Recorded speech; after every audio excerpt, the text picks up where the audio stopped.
de citoyens s'engageant dans la production et l'échange de marchandises. En ce sens, Hegel aurait inscrit une sphère législatrice au sein de l'élément sociétal naturel et ainsi aurait déployé une cohésion sociale éthiquement normalisée dans l'exercice économique d'individualité depuis lequel peut se façonner une communauté normativement ordonnée. D'où la difficulté primordiale soutenue dans les tout premiers écrits de Léna, difficulté que Hegel s'emploiera à résoudre: comment se constitue le dépassement de l'état de nature à une intersubjectivité. Certes, Hegel se sera fortement inspiré pour répondre à cette question de l'ontotéléologie de la substance chez Aristote. En effet, Hegel entreprendra tout particulièrement dans son article de 1802, des manières de traiter scientifiquement du droit naturel, de surmonter l'état de nature en l'enveloppant dans et par une mouvance téléologique où la substance éthique déploie progressivement sa réalité immanente et embrasse la naturalité entière dans une totalité signifiante. Mais même si l'influence aristotélicienne est décisive dans ces textes, Hegel insiste aussi, et tout autrement qu'Aristote, sur le fait que ce procès ontotéléologique ne se fait pas sans la réitération incessante de négations déterminées. L'apport de Fichte aura été déterminant pour le jeune Hegel. En effet, c'est en réinterprétant Fichte que Hegel déploie, au-delà de l'idéal naturel de la police grecque, une théorie sociétale tout entièrement animée par le développement de la négativité. La vie éthique ne se forme toujours qu'en se niant, puis en se rétablissant dans une réconciliation révélée par l'intériorisation du moment de sa propre crise.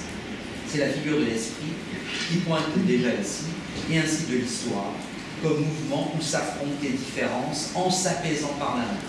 La vie éthique est ce qu'elle est en se devenant, c'est-à-dire en se niant, et donc en universalisant les conflits et les crises de son déploiement historique en une réconciliation toujours plus ample de son identité propre.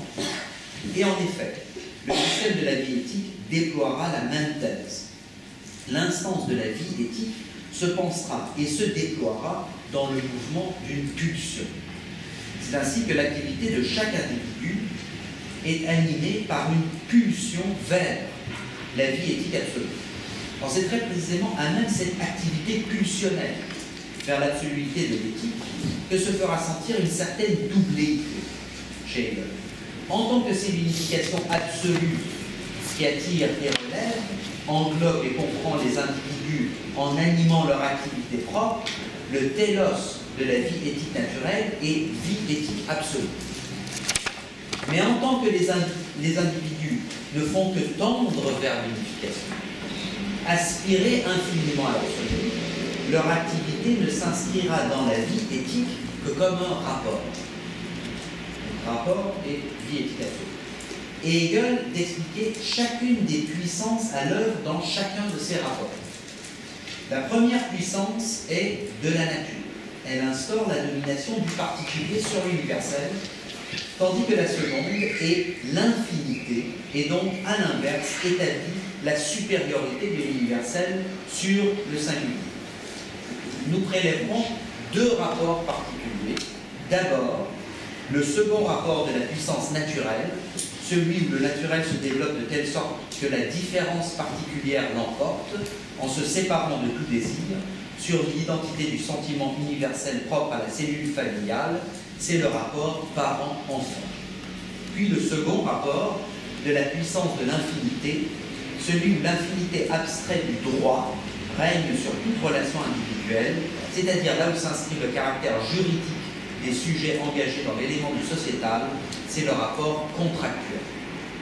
Ces deux rapports signifient et constituent un processus de négativité exemplaire dans la jeunesse de la reconnaissance, et aussi parce qu'ils sont indissociablement liés dans l'élaboration possible d'une théorie sociétale.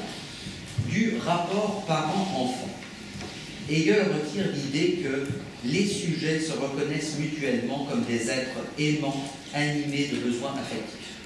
Une citation. Cette reconnaissance mutuelle se manifeste et s'accomplit pleinement en l'enfant.